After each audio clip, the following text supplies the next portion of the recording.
Pemerintah Kota Ambon gelar halal bihalal lewat live streaming.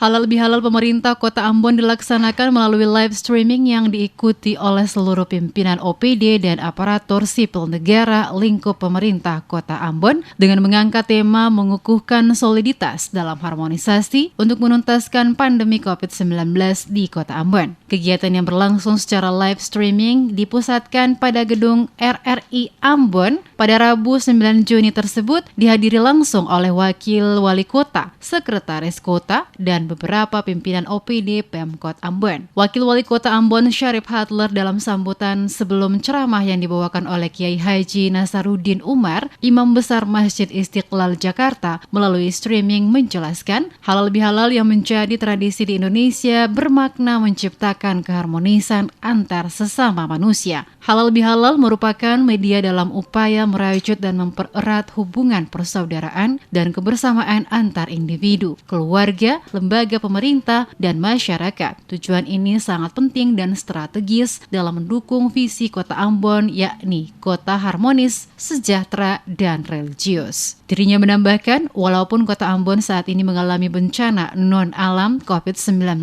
tentunya bukan sebuah alasan yang melunturkan semangat untuk bersilaturahmi. Karena pentingnya makna halal bihalal bagi kita sebagai pemersatu dan perekat persaudaraan, kebersamaan, dan harmonisasi antar sesama.